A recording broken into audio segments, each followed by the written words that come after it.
Projekty MCU są ze sobą bardziej połączone niż Bolek i Lolek. Wszystkie filmy nawiązują nie tylko do innych we franczyzie, ale też do popkultury.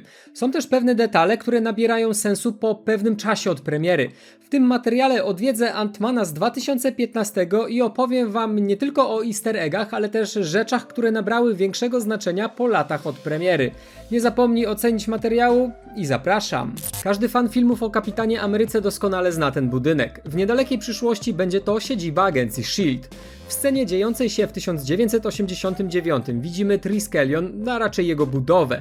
W Zimowym Żołnierzu zobaczymy jego pełną wersję. Niestety długo sobie nie postoi, ponieważ budynek zostanie zrównany z ziemią. Służby porządkowe będą go odgruzowywać przynajmniej do 2017, ponieważ w Spider-Man Homecoming, kiedy szkolna drużyna jechała do Waszyngtonu, mijali znak mówiący o sprzątaniu gruzowiska. Już chwilę później poznajemy Hanka Pyma, który w komiksach był oryginalnym Ant-Manem. Dlaczego w MCU Scott jest Ant-Manem? Ponieważ we wczesnych komiksach o przygodach Człowieka-Mrówki ten uderzył żonę. Jak się później okaże, Hank Pym z MCU też przez chwilę był superbohaterem, lecz musiał zrezygnować. Ta scena dzieje się w 89, czyli 26 lat przed wydarzeniami z Ant-Mana. 70-letni Michael Douglas musiał być cyfrowo odmłodzony. Martin Donovan również był odmładzany. Co ciekawe, wtedy 33-letnia Hayley Atwell musiała być postarzona, ponieważ wydarzenia z Kapitana Ameryki dzieją się 4 dekady wcześniej. Co więcej, Hank jest delikatnie mówiąc wkurzony, że S.H.I.E.L.D. chce replikować cząsteczki Pyma. W Endgame Avengers cofają się w czasie. Jak pewnie doskonale pamiętacie, Steve ukradł kilka fiolek z cząsteczkami Pyma. Kradzież Steve'a działa się na długo przed 89, więc Hank może nawiązywać do tej sytuacji. No chyba, że ktoś inny jeszcze w międzyczasie mu podkradł kilka fiolek. Następnie poznajemy Scotta Langa. Osadzony w San Quentin czeka na koniec odsiadki. W filmie o przygodach Venoma Cletus Cassidy siedział w tym samym zakładzie karnym. Mimo że Scott wyszedł w 2015, czyli kilka lat przed wydarzeniami z Venoma, to może spotkali się z Cletusem. Po wyjściu z więzienia Scott dostaje pracę w Baskin Robbins. Co ciekawe, twórcy filmu chcieli zatrudnić Scotta w Chipotle, jednak przez negatywne opinie sieciówki zrezygnowano z tego pomysłu. Jasne kolory Baskin Robbins świetnie kontrastowały z więzieniem. Jakiś nieogarnięty klient chce kupić burgera, jednak Scott zostaje wezwany do biura szefa. Zanim tam pójdzie, to prosi Darby o pomoc. Zwróćcie też uwagę na jego fałszywe imię Jack. Jack i Darby to imiona dzieci Paula Rudda. W biurze menedżera kawiarni jest coś bardzo ważnego. Z dalszej części filmu wiemy, że Hank zaplanował napad na swój dom. Chciał, aby Scott stracił pracę i był na tyle zdesperowany, aby okraść jego dom w ramach testu. Hank Pym zostawił szefowi Scotta obciążające dokumenty. Na biurku w koszyczku na ołówki możecie zobaczyć raz znikającą, a raz pojawiającą się figurkę aniołka, czy ptaka, czy co to tam jest. Podczas włamania Lang musi improwizować. Zagląda do szuflady po przydatne przedmioty, w której jest dokładnie taki sam aniołek, czy ptak, czy cokolwiek to jest. Gdyby Scott obserwował otoczenie tak dokładnie jak fani MCU, to już podczas włamania wiedziałby, kto za tym stoi. Albo Dale, albo Hank. Idąc do domu mija plakat Pinot Doce. Wiem, możecie tego nie pamiętać, ale Pinot Doce to napój, który produkowała brazylijska fabryka, w której pracował Bruce Banner Nortona.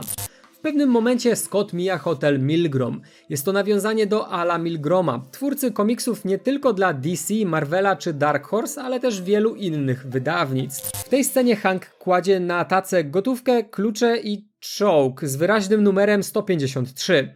Jest to zmniejszona wersja prawdziwego czołgu, który widzieliśmy w scenach dziejących się, kiedy Hank był Ant-Manem. Ustalone zasady dotyczące zmniejszania w każdej scenie działają inaczej, ale o tym opowiem w dalszej części tego materiału. Hank spotyka Hope i Darrena. Jeden z jego ochroniarzy należy do gangu 10 Pierścieni. Ci sami, którzy porwali Tonego Starka kilka lat wcześniej. W 2021 film Shang-Chi ujawnił prawdziwy gang i kto za tym tak naprawdę stoi. Darren pokazuje, co lata wcześniej wyczyniał Ant-Man. Propaganda. Tales to Astonish. Tales to Astonish to komiks z wydawnictwa Marvel z 62, w którym zadebiutował Ant-Man. W tym komiksie pierwszym zmniejszonym przedmiotem przez Hanka Pyma jest krzesło. Zobaczcie, co znajduje się na ekranie za Darrenem. W sekwencji promującej strój Yellow Jacketa możecie usłyszeć, jak brzmią jego lasery. Przypominają wam coś? Jest to taki sam dźwięk, jaki wydawały blastery AT-AT czy AT-AT w Gwiezdnych Wojnach. Scott włamał się do domu Hanka, a raczej Hank pozwolił Scottowi włamać się do swojego domu. W każdym razie na jego drodze stanął wielki safe. Safe został wyprodukowany w Raleigh w północnej Karolinie, czyli mieście, w którym urodził się Peyton Reed, reżyser filmu. Okazało się, że w sejfie nie było nic potencjalnie wartościowego, zwykły strój motocyklisty. Oczywiście zrobiłbym to samo co Scott i przymierzyłbym go. Efekt, jaki możecie zobaczyć podczas zmniejszania się Langa, jest bardzo podobny do tego, jak zmniejsza się Ant-Man w komiksach. Scott, spadając na podłogę, niszczy kafelek, ponieważ zachował swoją masę, zmniejszając odległość między atomami. Krótko mówiąc, jest mały i ciężki. Jak wspomniałem wcześniej, film zaprzecza swoim zasadom kilka razy. Na przykład czołg Pyma powinien ważyć kilka ton. Założę się, że nie wiecie, kim jest ten gość w samochodzie, na który spadł Scott. To Gareth Morris, który w 1979 wcielił się w Ant-Mana w programie Saturday Night Live. No i teoretycznie był to pierwszy Ant-Man w live action. W kolejnej scenie Ant-Man wlatuje do tramwaju. W gazecie jest artykuł obwiniający kogoś za Sokowie. Tylko kogo obwinić? Ultrona? Tonego Starka? Jest to nawiązanie do Age of Ultron, w którym tytułowy robot wzniósł, a następnie zrzucił miasto. Naturalnie Scott nie jest przyzwyczajony do takich rozmiarów i latania na mrówce, więc stracił przytomność. Obudził się w łóżku Pymów. Zobaczcie, że podłoga jest czysta, w sensie, że nic tam po prostu nie ma. Nagle sekundę później pojawiło się całe stado mrówek. Skąd one się tam wzięły? Scott, Hope i Hank mają plan, aby zinfiltrować stary magazyn. Niestety Hank ma stare informacje, ponieważ Tony Stark przeniósł siedzibę Avengers z wieży Starka w centrum Nowego Jorku na przedmieścia. O, a tutaj widać miejsce lądowania Thora. Walka Ant-Mana i Falcona może się wam wydawać znajoma. Kilka lat później w bitwie na lotnisku w Berlinie Scott w podobny sposób załatwi Ironmana. Podczas ostatecznej misji Louis podszywa się pod ochroniarza. Idąc korytarzem nuci pewną melodię. Hardkorowi fani Disneya od razu ją rozpoznają.